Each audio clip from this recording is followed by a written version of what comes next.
All right, if you've driven by some vacant warehouse in the past and you're wondering what you could offer on that, what you could rent it for, and what the real value is, let me walk you through all of those metrics and all those variables so you can make that next offer and buy that property. First, commercial real estate is valued completely differently than residential real estate. So if you got 10 houses in a cul-de-sac and they're all going for 200 grand, that 11th house is going to go for $200,000 because the value of residential is what's around it or the comparable sales.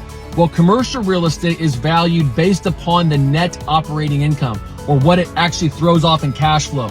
So if you're able to increase the net operating income, you increase the value. So most people like you and I would think the same thing. When you see a vacant warehouse, there's no cash flow being produced, so you think the value is truly zero.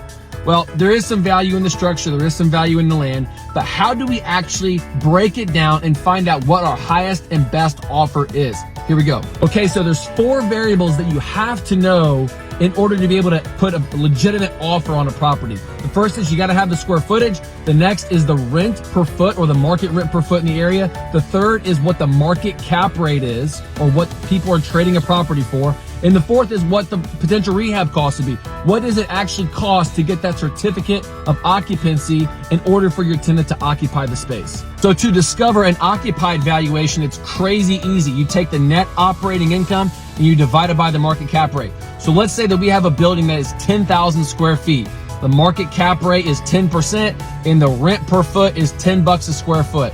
You take 10,000 square feet, you multiply it by 10, which is the rent per foot, equals $100,000 of net operating income.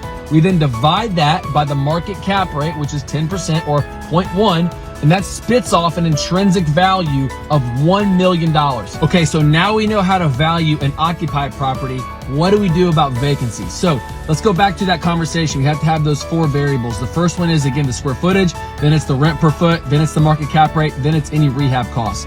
So let's say that we have a building that's 20,000 square feet. We have a leasing agent because we're focusing on assembling our team first because I'm not a leasing expert. I've got a guy that is.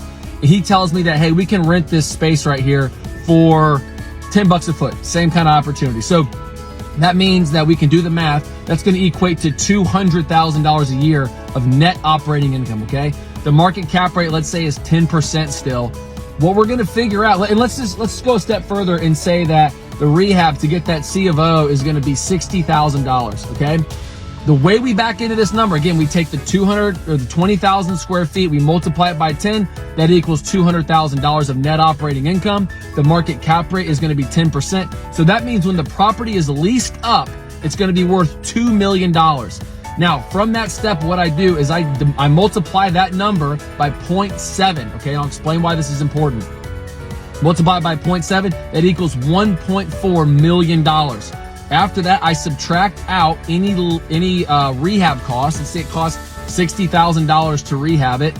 And then, of course, I need to subtract out my leasing commission because I'm not a leasing expert. My leasing agent is. So the way that leasing commissions work, they're crazy easy. It's the gross amount of the rent, and you multiply that by 0.04. It's 4%. So let's say it was 5 years, 200 grand a year. We'll forget the bumps for a second.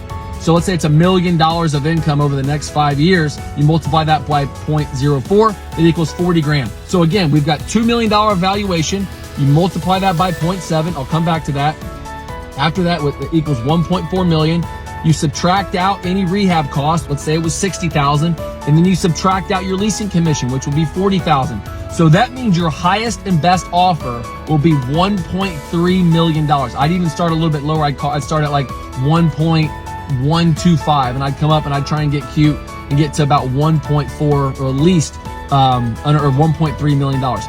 And the main reason why this is because when you go back to refinance this deal sometime down the road, when the season is leased, let's say it's 12 months, again, you buy this property for $1.3 million, okay?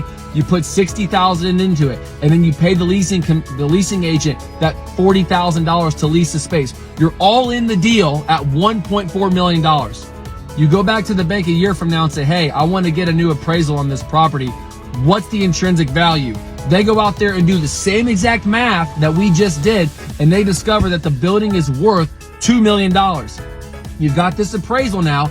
and you go shop it to all your local banks and say, hey, I've got a building that's worth $2 million on paper. Look at the appraisal. I'm looking for a 70% mortgage on this property. And 95% of banks are willing to go 70% loan to value.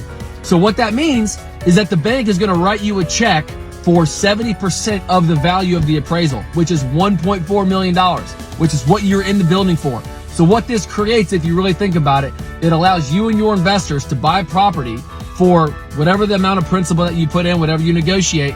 But when you refinance that equity back out of the deal, you are in that property for no money. You're all in at 1.4. You get a new check from the bank for 1.4. That creates an intrinsic return of infinity. You have no money in that deal. Commercial real estate is not rocket science. It's all a math equation. And to be honest with you too, I think the biggest key when you're finding these deals like this is whoever needs the deal the least is going to be the winner. So if you got interest to learn more about how you can buy vacant warehouses, how to value them, how to buy them, how to turn around and rehab them and then flip them and then cash flow them and do the whole thing, click the link in my bio to schedule a call directly with me to maybe potentially join our network of CRE champions and collective general partners. All we do is commercial real estate where we buy and we hold and we cash flow $1 million industrial warehouses just like this. Want to learn more? Click the link in my bio and I'll see you on the other side.